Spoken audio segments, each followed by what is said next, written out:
بسم الله الرحمن الرحيم. இப்லீஸ் அல்லாஹுடைய ஒரு படைப்பு. இப்லீஸ் ஒரு ஜின்.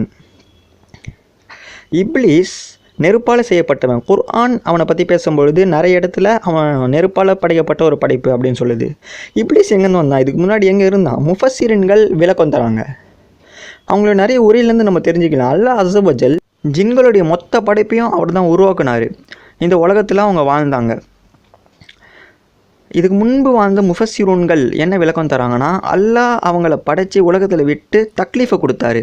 தக்லீஃப்னா என்ன? தக்லீஃப் அப்படின்னா என்னென்னா பொறுப்புகள். அல்லாஹுவை பற்றி தெரிஞ்சிக்க அல்லாஹ் எந்த படைப்புக்கு பொறுப்புகள் தரானோ இறை தூதர்களையும் அந்த படைப்பில் அனுப்புவான். அதனால் அல்லாஹ் என்ன செஞ்சார்னா ஜின்கள்லையும் இறை தூதர்களை அனுப்புனான், நமக்கு அனுப்பின மாதிரி.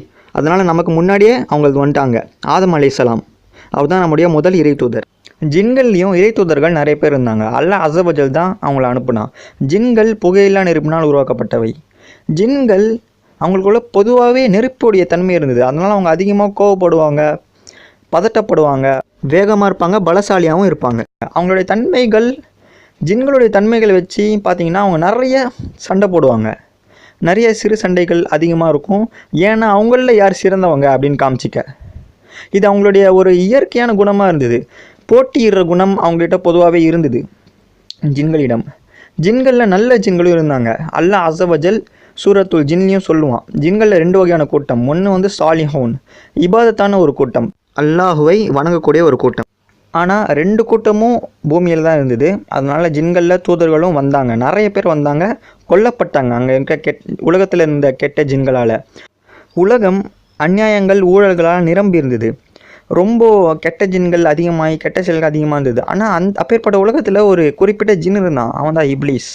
அவன் எப்பேற்பட்ட ஜின்னாக இருந்தானா ஒரு நல்ல ஒரு ஜின்னாக இருந்தான். அவன் அல்லாஹுவை வணங்க ஆரம்பித்தான், வணங்கிக்கிட்டே இருந்தான். எந்த அளவுக்குனா வணக்கத்தில் உச்சியை தொட்டுட்டான். ஜின்களால் பறக்க முடியும், அவங்களால வானத்தை தாண்டி மேலேயும் கீழேயும் வர முடியும். அதனால் அவங்க பூமியிலே இருக்கணும் அப்படிங்கிறது அவசியம் இல்லை. அவங்களால பயணம் செய்ய முடியும். எது வரையும்னா ரசூலுல்லாஹ் ஸல்லல்லாஹு அலைஹி வஸல்லம் வர வரையும் தான். அவங்க முதல் வானத்திலே மாட்டிக்கிட்டாங்க. இது நம்ம குர்ஆனில் சூரத்துல் சாஃபாத்தில் நம்ம பார்க்கலாம், சூரத்துல் ஜின்லையும் நம்ம பார்க்கலாம். அல்லாஹ் அஸ்ஸ வஜல் அவங்கள முதல் வானத்திலேருந்து தாண்ட அனுமதிக்கலை, முதல் வானத்தை தாண்ட அனுமதிக்கலை. அதாவது நாம் இப்போ பார்க்குற வானம். ரசூலுல்லாஹ் ஸல்லல்லாஹு அலைஹி வஸல்லம் தூதரானதுக்கு அப்புறம் அவங்களால முதல் வானத்தை தாண்ட முடியலை. ஆனால் அதுக்கு முன்னாடி அவங்களால போக முடிஞ்சுது. என்ன ஆச்சுன்னா, இந்த பயணத்தில் இப்லீஸ் நிரூபிச்சிட்டான், என்னால் அல்லாவை நெருங்க முடியும். அல்லாஹ் அஸ்ஸ வஜலும் அவனை எந்த அளவுக்கு நெருக்கமாக ஆக்க முடியுமோ அந்த அளவுக்கு ஆக்கினான், உயர்த்திக்கிட்டே இருந்தான். இன்னும் சில உரைகளில் சொல்லப்படுது, வானத்தில் இடமே இல்லையா. அதாவது இப்லீஸ் வானத்தில் தொழாத இடமே இல்லையா. வானம் எவ்வளோ பெருசாக இருந்தாலும் எல்லா இடத்துலையும் அவன் அல்லாவை வணங்கிட்டு இருந்தான், தொழுதுட்டு இருந்தான். அந்த மாதிரி அப்பேற்பட்டவன் இப்லீஸ். அவன் ரொம்ப நெருங்கினான். அல்லாவை எந்த அளவுக்கு நெருங்க முடியுமோ அந்த அளவுக்கு நெருங்கினான். நீங்கள் எப்படியும் சொல்லலாம் ஜின். அவன் ஒரு அடிமையான ஜின், நீங்கள் எப்படி வேணுமோ வச்சுக்கலாம். அல்லாஹ் அஸ்ஸ வஜல் அவனுக்கு அனுமதி கொடுத்தான். அவன் அல்லாஹ் அஸ்ஸ வஜல்ல நெருங்க. எந்த அளவுக்கு அனுமதி கொடுத்தான்னா, மலக்குகளோட அவனை இருக்க அனுமதி கொடுத்தான். அதாவது வானவர்களோட அவனை இருக்க அனுமதி கொடுத்தான். அவனுக்கு அந்த வாய்ப்பு கிடைச்சிது. இப்போ அல்லாஹ் ஒரு முடிவு எடுக்கிறான். என்னென்னா, மலக்குகளுடைய கூட்டத்தை பூமிக்கு அனுப்ப. எதுக்குன்னா, முத்தமர்ரிதீன் அப்படின்னு ஒரு கூட்டம் இருக்குது, அதுங்களை அழிக்க. முத்தமர்ரிதீன் யாருன்னா, அந்த ஜின்கள் கூட்டம், உலகத்தில் தீய விஷயங்களில் ஈடுபட்டிருந்த அந்த ஜின்கள் கூட்டம். அந்த ஜின்கள் கூட்டத்தை அழிக்க இப்போ மலக்குகள் கீழே வராங்க. நிறைய ஜின்களையும் அளவுக்கு அதிகமாக இருக்க அந்த ஜின்களை கொல்றாங்க. இப்லீஸ் அவங்களுக்கு உதவியும் செஞ்சான் அந்த மலக்குகளுக்கு, அந்த கெட்ட ஜின்களை உலகத்தில் வச்சு கொல்ல. அல்லாஹ் அஸ்ஸ வஜல் அவனுக்கு அனுமதியும் கொடுத்துட்டான். இப்போ அவன் உலகத்துக்கு வரான், எல்லா ஜின்களையும் கொல்றான். சில ஜின்கள், அதாவது நல்ல ஜின்களை விட்டு வைக்கிறான். அப்புறம் காலப்போக்கில் மறுபடியும் உலகத்தில் கெட்ட ஜின்கள் உருவாயிடுது. இப்லீஸ் இப்போ மறுபடியும் திரும்புகிறான்.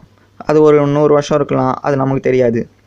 ஏன்னா ஜின்கள் நம்மளை விட நிறைய நாள் வாழும். நமக்கு 60, 70, 100 வயசு தான் நம்மளுடைய லிமிட். ஆனால் ஜின்கள் 100 வருஷம், ஏன் 1000 வருஷம் கூட வாழலாம். இப்போது இப்லீஸ் கீழே எல்லா ஜின்களையும் கொல்றான். கெட்ட ஜின்கள் எல்லாத்தையும் கொண்டு மலக்குகளோட திரும்ப மேலே வரான். இப்போ அவன் மலக்குகளோடு இருக்கான். இதில் நமக்கு தெளிவாக தெரியுது, ஜின்கள் மலக்குகளோடு இருந்தானே தவிர அவன் மலக்கு இல்லை. ஜின் ஒரு வானவர் கிடையாது. இப்போ ஏன் இது அல்லாஹ் நமக்கு தெளிவாக சொல்கிறான்? ஏன்னா நம்ம எல்லாருக்கும் தெரியும் மலக்குகள் அல்லாஹ்வுக்கு மாறு செய்யாது. அவங்க இயற்கையிலேயே அல்லாஹ்வுக்கு மாறு செய்கிறவங்க இல்லை. ஆனால் ஒரு ஜின்னால் முடியும். இப்போ பைபிள் மறுபடியும் தப்பு செஞ்சுருக்கு, மறுபடியும் தப்பாக நமக்கு சொல்லி கொடுத்துருக்கு. அதாவது பைபிள் படி கீழே விழப்பட்ட மலக் அப்படின்னு சொல்லுவாங்க. அது ஏன்னா ஒரு மலக் அவங்களுடைய நம்பிக்கைப்படி ஒரு மலக்கு அல்லாஹ்வுடைய கட்டளையை மீறிட்டாங்கன்னா அல்லாஹ் அவங்கள மலக்குகளுடைய தகுதியிலேருந்து தாழ்த்திடுவான். அவங்கள கீழே விழப்பட்ட மலக் அப்படின்னு சொல்லுவாங்க. இது வந்து பைபிள் நம்பக்கூடியவங்க. ஆனால் நாம் முஸ்லீம், நாம் இதை நம்பக்கூடாது. ஏன்னா மலக்குகள் அல்லாஹ்வுடைய கட்டளைகளை மீறாது. ஆனால் இப்லீஸ் பண்ணுவான். இதுலேருந்தே நமக்கு தெரிஞ்சிடுச்சு இப்லீஸ் வந்து மலக்குகளை சார்ந்தவன் அல்ல. இப்போ இன்னொரு விஷயம், ஏன் இப்லீஸ் வந்து அல்லாஹ்வுக்கு மாறு செஞ்சான் அப்படின்னு நம்ம தெரிஞ்சுக்கணும். இதை நம்ம தெரிஞ்சுக்கிட்டோன்னா ஆதம் அலைஹிஸ்ஸலாமை ஏன் அல்லாஹ் படைச்சாரு அப்படின்னு நம்ம தெரிஞ்சுக்கலாம்.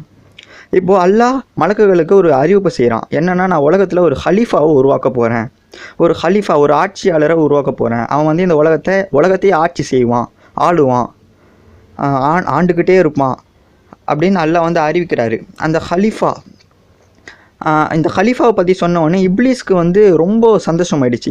இப்லீஸ் ரொம்ப சந்தோஷப்பட்டான். ஏன்னா இப்லீஸ்க்கு வந்து தெரியும், அவன் என்ன தெரிஞ்சுக்கிட்டான்னா மலக்குகளை அல்லாஹ் என்னைக்கும் ஆட்சியாளராக ஆக்க மாட்டான் அப்படின்னு அவன் நினச்சிக்கிட்டான். அப்படியே ஒரு ஆட்சியாளராக ஆக்கணும்னா அது கண்டிப்பாக ஜின்களில் யாராவது ஒருத்தர் தான் இருக்கணும் அப்படின்னு நினச்சிக்கிட்டான். இப்போ ஒரு ஹலீஃபா வந்து அது ஜின்களில் யாராவது இருக்கணும் அப்படின்னு அவன் நினச்சிக்கிட்டான்.